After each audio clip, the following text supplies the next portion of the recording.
전도서 3장. 무릇 모든 일에는 다 정한 때와 기한이 있다. 하늘 아래 세상에서 일어나는 모든 일에는 다 알맞은 때가 있다. 태어날 때가 있고 죽을 때가 있으며 심을 때가 있고 거둘 때가 있다. 죽일 때가 있고 치료할 때가 있으며 허물 때가 있고 세울 때가 있다. 울 때가 있고 웃을 때가 있으며 슬퍼할 때가 있고 춤출 때가 있다. 돌을 던져버릴 때가 있고 돌을 모을 때가 있으며 껴안을 때가 있고 멀리할 때가 있다.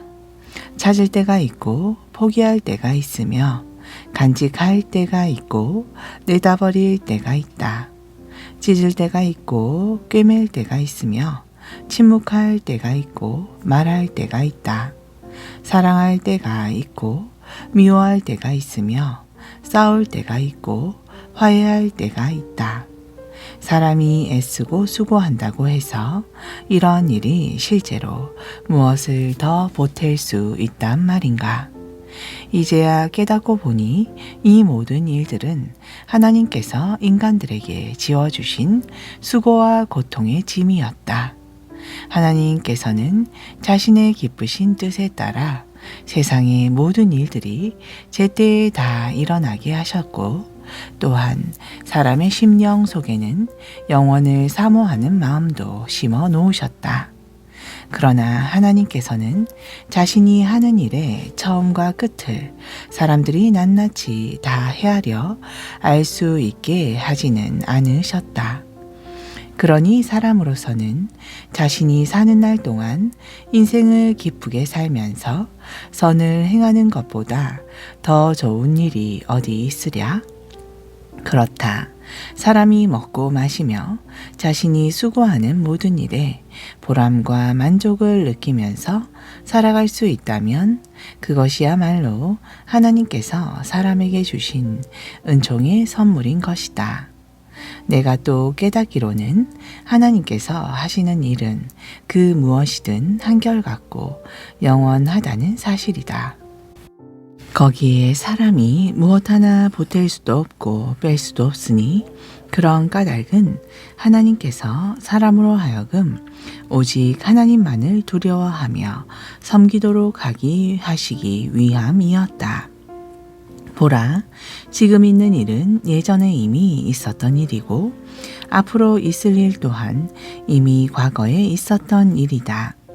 이처럼 하나님께서는 이미 행하신 일을 또다시 되풀이하신다. 나는 또 해 아래 세상에서 일어나고 있는 많은 잘못을 보았으니 재판하는 곳에 버젓이 악이 자리 잡고 있고 공의가 실현되어야 할 곳에 죄악이 판을 치고 있었다. 그런 광경을 보고 나는 마음속으로 생각하기를, 모든 일에는 정해진 때가 있으니 때가 되면 하나님께서 마침내 의인들과 악인들 모두를 다 같이 심판하실 것이다 하였다. 나는 또 마음속으로 생각하기를, 하나님께서는 사람이 짐승과 마찬가지요 짐승보다 더 나을 것이 없다는 사실을 사람으로 하여금 깨닫게 하시려고 사람을 시험하시는구나 하였다. 생각해보라. 사람에게 닥치는 운명이나 짐승에게 닥치는 운명이나 똑같지 아니한가? 짐승이 죽듯 사람도 어차피 죽으니 다 같이 죽음의 운명이 기다리고 있을 뿐이다. 둘 다 목숨이 하나뿐이요 둘 다 호흡하는 존재로서 잠시도 숨을 쉬지 않고는 살지를 못하니 과연 사람이라고 해서 짐승보다 나을 것이 무엇이더냐? 그러니 모든 것이 헛되고 허무할 뿐이다. 사람이나 짐승이나 둘 다 같은 곳으로 돌아간다. 모두가 흙에서 나왔으니 흙으로 돌아간다. 사람의 영은 위 하늘로 올라가고 짐승의 혼은 아래의 땅속으로 내려간다고 누가 입증할 수 있겠는가? 그러므로 내가 보기에 사람이 자기 일에 만족하고 보람을 느끼며 사는 것보다 더 좋은 것이 없으니 그것이야말로 사람으로서 그가 받을 몫이요 운명이기 때문이다. 그렇지 않고서야 사람이 죽고 난 다음에는 누가 그를 세상에 다시 데려와서 그에게 일어날 장래의 일들을 보여줄 수 있단 말인가. 4장. 나는 또 해아래 세상에서 일어나고 있는 모든 억압과 학대를 보았다. 억눌린 자들이 고통의 눈물을 흘려도 그들을 위로해 주는 사람이 없고, 학대하는 자들이 제 멋대로 권세를 마구 휘둘러도 학대받는 사람들을 변호해 주는 사람이 없다. 그런 모습을 보고 있자니 이미 죽어 무덤 속에 있는 자들이 이 세상에서 아직 살아나서 숨쉬고 있는 자들보다 더 복이 있다는 생각이 들었다. 나아가 이들보다도 더 복이 있는 자는 아직 태어나지 않은 지금 해아래 세상에서 벌어지고 있는 온갖 악행과 험한 꼴을 보지 못한 자들이라고 생각하였다. 나는 또 깨닫기를 사람의 온갖 노력과 성취는 사실상 그 동기가 다른 사람들에 대한 경쟁심과 시기심에서 비롯된 것임을 알았다. 하지만 결국엔 그런 모든 수고 또한 헛되고 허무한 일이니 바람을 붙잡으려는 것처럼 부질없는 짓이다. 그렇다고 해서 어리석은 자가 그렇듯 팔짱만 끼고 앉아 제 몸만 축내다가 스스로 파멸하는 것 또한 아주 바보짓이다. 그러므로 두 손 가득 움켜쥐려고 애쓰고 번민하다가 결국 바람을 붙잡으려는 것 같은 허망한 꼴을 당하느니 차라리 한 손 가득한 것으로 만족하고 마음의 평안을 누리는 것이 더 낫다. 나는 또 해아래 세상에서 행해지고 있는 헛된 일을 보았다. 형제도 자식도 없이 혼자 사는 사람이 있었는데 그는 쉬지도 않고 끝도 없이 죽으라고 일만 하면서 살고 있다. 그래서 재산을 엄청 모았는데도 그는 도무지 만족하지 않는다. 사실 그는 그렇게 애써 수고할 목적이 없는데도 만족을 모른 채 계속 재물만 쫓고 있었다. 그는 도대체 누구를 위해 그처럼 아득바득 애쓰고 있는가? 그러면서도 왜 스스로는 아무런 삶의 즐거움을 누리지 못하고 있단 말인가? 참으로 이것 또한 헛되고 허무한 일이니 그의 모든 수고가 부질없고 비참할 뿐이다. 내가 또 깨닫고 보니 혼자보다는 둘이 더 낫다. 혼자서 애쓰는 것보다는 둘이서 함께 일하고 노력할 때 더욱 좋은 결과를 얻을 수 있기 때문이다. 둘이면 길을 가다가 그 중에 한 사람이 넘어졌을 때 다른 한 사람이 얼른 자기 동물을 일으켜 줄 수 있다. 그러나 혼자 가다가 넘어지면 불쌍하게도 그를 일으켜 줄 사람이 아무도 없다. 또 둘이 함께 자리에 누우면 금방 따뜻해지겠지만 혼자라면 어찌 따뜻해질 수 있겠는가? 혼자서는 감히 맞설 수 없는 공격도 둘이서는 능히 맞서 이길 수 있으니 무릇 세 겹 밧줄은 쉽사리 끊어지지 않는 법이다. 중직한 신하가 온갖 조언을 해도 도무지 받아들일 줄 모르는 늙고 미련한 왕보다는 비록 가난할지라도 지혜 있는 젊은이가 훨씬 나으니 그처럼 지혜 있는 젊은이는 미련한 왕이 다스리는 그 나라에서 가난하게 태어나 감옥살이까지 했을지라도 결국에는 감옥에서 나와 크게 성공하여 왕의 자리까지 올랐다. 그런뒤 내가 보니 해아래 세상에서 살아가는 모든 사람들이 왕위에 앉은 그 젊은이를 따랐다. 그러나 그 세대의 수많은 백성들이 그를 따르고 떠받든들 그게 다 무슨 소용이랴. 그 세대가 지나가고 다음 세대가 오면 아무도 그를 기뻐하지 않고 모든 일을 다 잊고 말 터이니 이것 또한 헛되고 허무하다. 마치 바람을 붙잡으려는 것처럼 부질없는 일이로다. 5장. 너는 하나님의 집에 들어갈 때 내 발걸음을 조심하여라. 가까이 다가가 하나님의 말씀을 귀 기울여 듣는 것이 악을 행하고서도 자기 죄를 깨닫지 못한 채 하나님께 희생 제물만 바치면 다 되는 줄 착각하는 어리석은 자의 제사보다 낫다. 너는 내 입을 함부로 놀리지 말고 하나님 앞에서 말을 꺼낼 때 조급한 마음에 아무 말이나 경솔하게 내뱉지 말아라. 하나님께서는 저 높은 하늘에 계시고 너는 이 낮은 땅 위에 있으니 말을 많이 하지 말고 되도록이면 말수를 적게 하여라. 걱정이 많으면 꿈자리가 어지럽듯 말이 많으면 어리석은 소리가 나오게 마련이다. 만일 내가 하나님께 서원하고 맹세한 일이 있으면 미적거리지 말고 속히 지켜라. 하나님은 허투루 말을 내뱉는 어리석은 자를 결코 좋아하지 않으리니 너는 서원한 것을 반드시 지켜라. 서원을 하고서도 지키지 못할 바에는 차라리 처음부터 서원하지 않는 편이 훨씬 낫다. 너는 내 입을 함부로 놀려 죄 짓는 일이 없도록 삼가 주의하여라.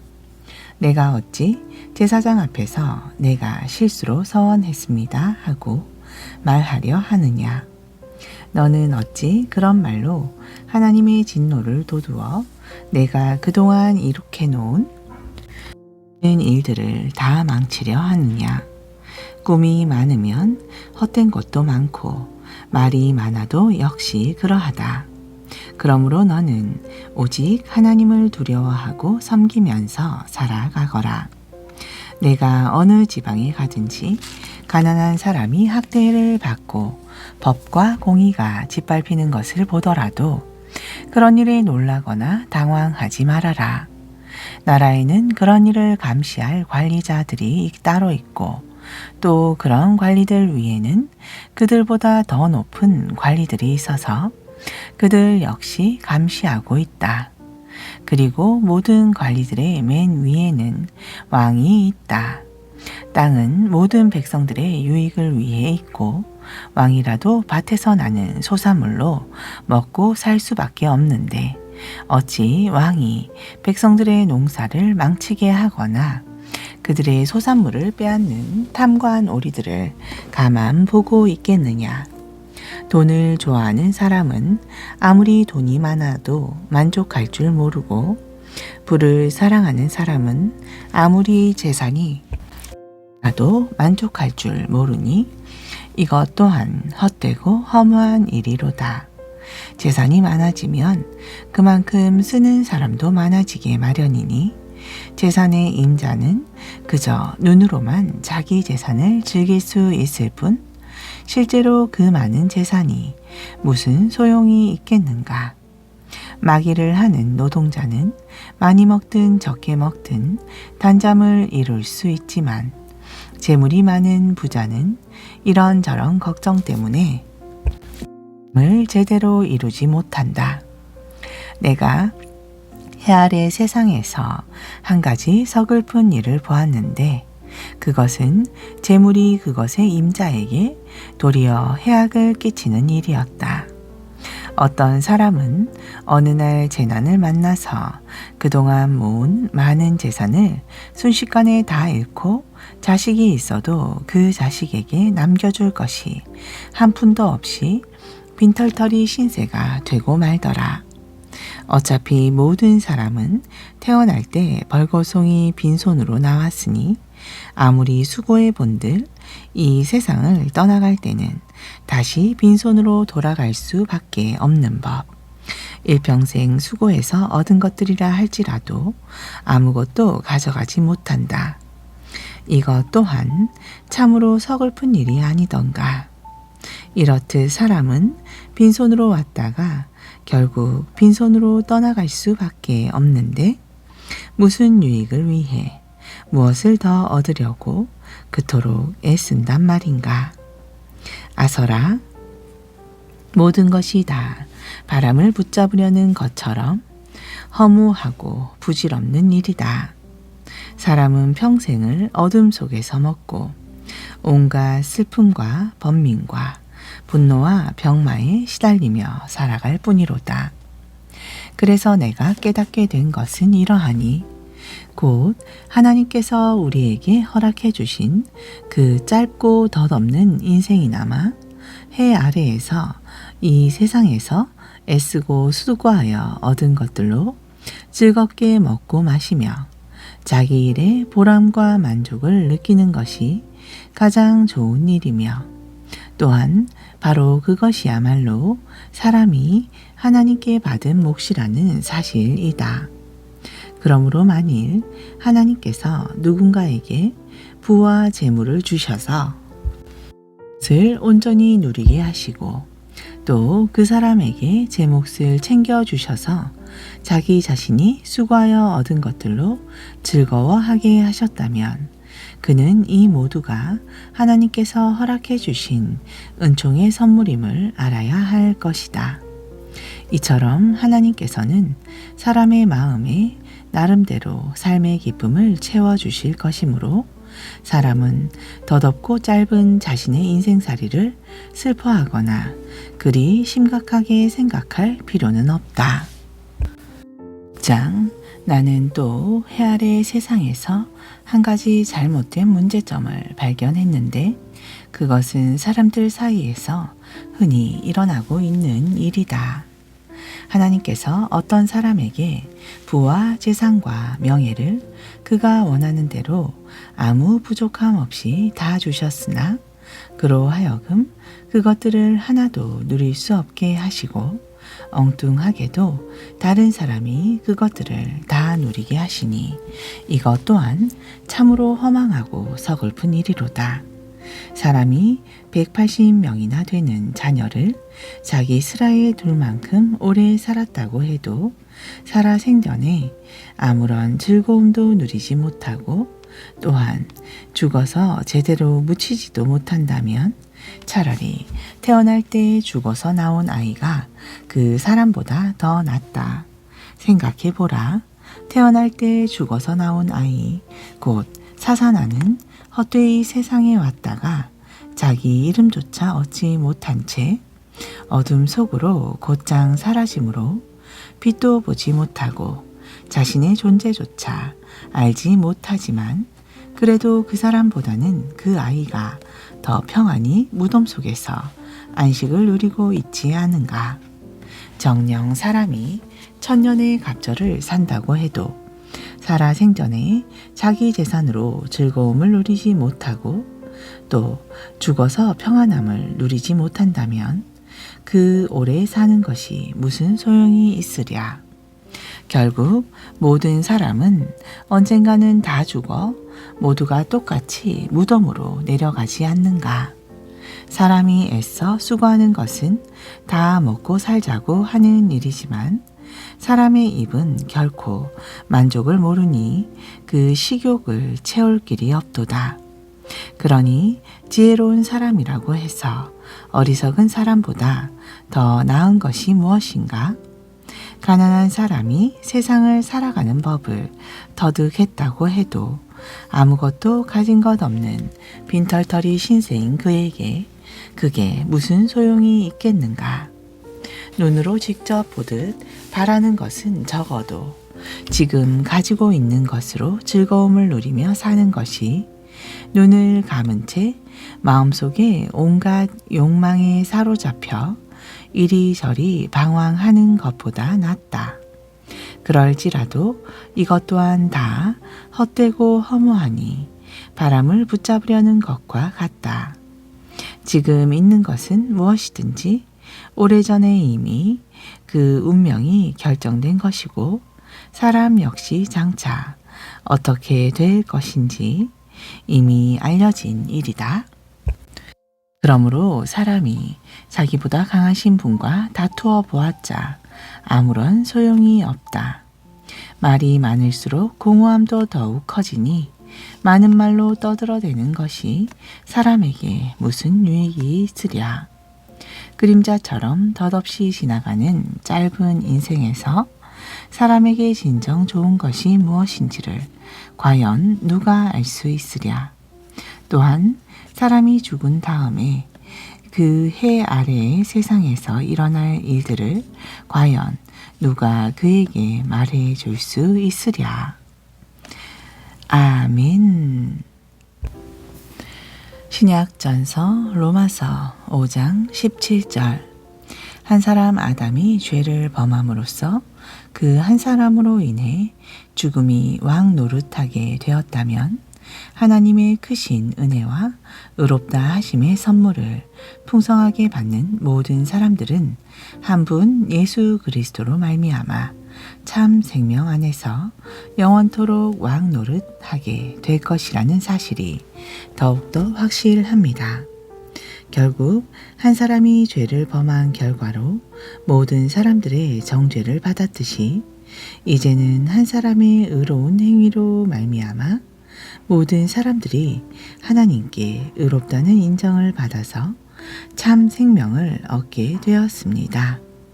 다시 말해 한 사람 아담의 불순종으로 인해 많은 사람들이 죄인으로 판정을 받았듯이 한 사람 그리스도의 순종으로 인해 더욱더 많은 사람들이 하나님께 의인으로 판정을 받을 것입니다.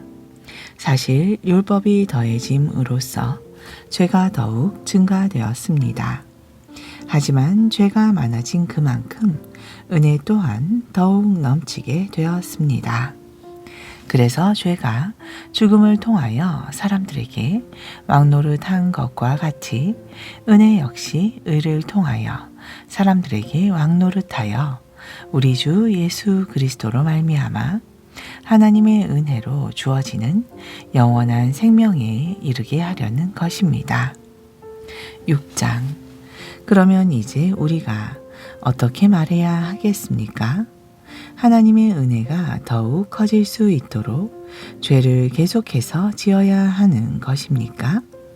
절대로 그럴 수 없습니다.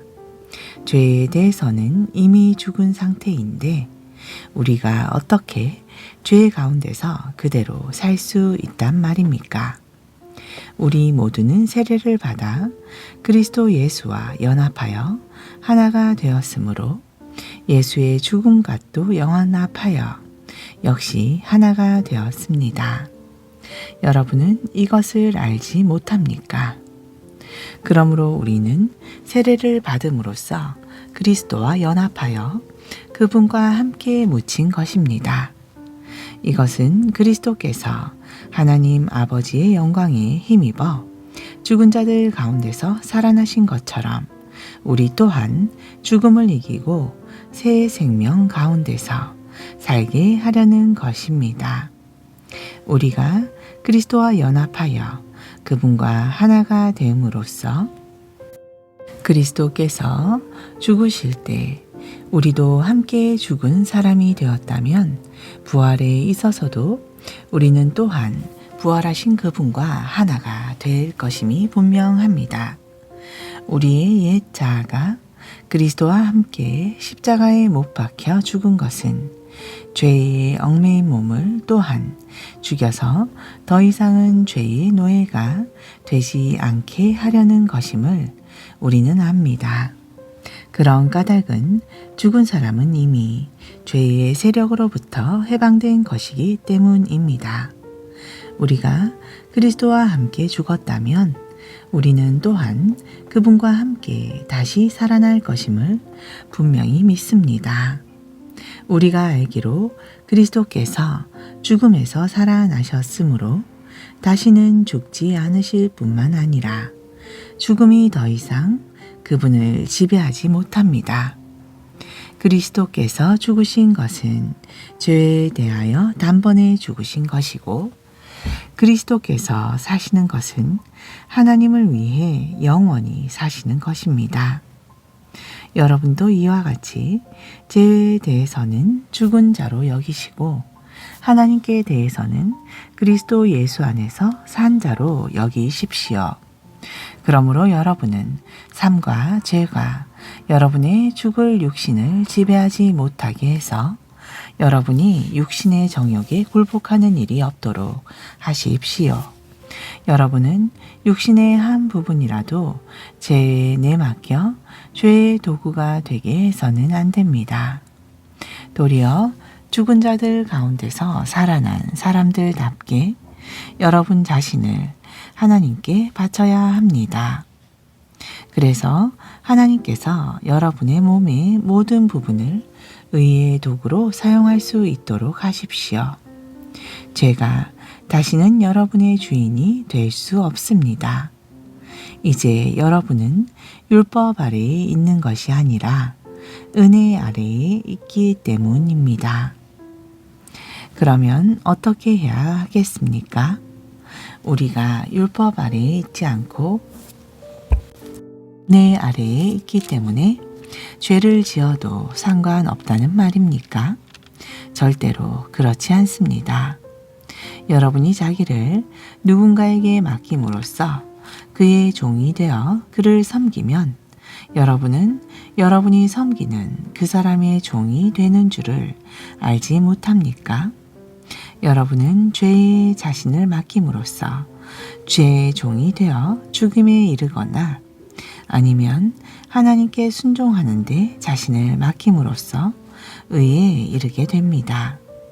그러나 하나님께 감사할 일은 여러분이 이전에는 죄의 종으로 살아왔지만 이제는 진심으로 하나님의 말씀에 순종하게 됨으로써 이제 여러분이 죄로부터 해방되어 의의 종이 되었다는 사실입니다. 여러분의 육신이 허약함으로 나는 이것을 사람의 방식대로 쉽게 풀어 설명합니다. 여러분이 이제껏 여러분의 몸을 더럽히고 사악한 것들에 내맡겨 죄의 종으로 살아온 것처럼 이제는 여러분이 몸을 의의 종으로 들여 거룩함에 이르도록 하십시오. 여러분이 죄의 종으로 살아갈 때는 의로움 따위에는 아무 관심도 없었습니다. 그런데 그런 삶의 결과가 어떠했습니까? 지금은 그런 삶을 부끄러워하지 않습니까? 그렇습니다. 그런 생활은 여러분을 죽음에 이르게 할 뿐입니다. 그러나 이제 여러분은 죄로부터 해방되어 하나님의 종이 되었고, 그래서 거룩한 열매를 맺는 삶을 살고 있습니다. 그리고 그런 삶은 여러분을 영원한 생명에 이르게 합니다. 죄의 대가는 오직 죽음입니다. 그러나 하나님께서 거저 주시는 선물은 우리 주 예수 그리스도 안에 있는 영생입니다. 7장. 형제 여러분, 여러분이 율법을 잘 알고 있으니 말씀드립니다만 여러분은 율법이 살아있는 사람들에게만 구속력이 있다는 사실을 알고 계십니까? 예를 들어 봅시다. 율법에 의하면 결혼한 여자는 남편이 살아있는 동안에는 남편에게 묶여 지내야 합니다. 그러나 남편이 죽으면 그녀는 더 이상 법적인 이유로 남편에게 얽매일 필요가 없습니다. 남편이 살아있는데도 다른 남자와 결혼한 여자는 간통죄를 짓는 것이지만 남편이 죽은 상태에서는 그 법에서 벗어나게 되는 것이므로 다른 남자와 결혼을 하더라도 간통죄가 전혀 성립되지 않습니다. 그러므로 형제 여러분 역시 십자가에 못 박혀 죽으신 그리스도의 몸을 통해 율법에 대해서 죽은 자가 되었습니다. 그래서 여러분은 율법의 얽매임에서 벗어나 이제부터는 죽은 자들 가운데서 살아나신 분, 곧 예수 그리스도께 속한 사람이 되었습니다. 그것은 우리로 하여금 하나님을 위한 열매를 맺도록 하기 위함입니다. 이전에 우리가 죄 많은 육신의 지배를 받을 때에는 율법으로 말미암아 생겨나는 죄의 정욕이 우리 몸의 지체 안에서 작용하여 결국 죽음에 이르는 열매를 맺었습니다. 그러나 지금은 우리를 옭아매고 있던 율법에 대하여 죽었으므로 거기서 완전히 해방되었습니다. 그래서 이제부터 우리는 문자로 기록된 법에 따르는 낡은 방식으로서가 아니라 성령의 새로운 방식에 따라 하나님을 섬길 수 있게 되었습니다. 아멘.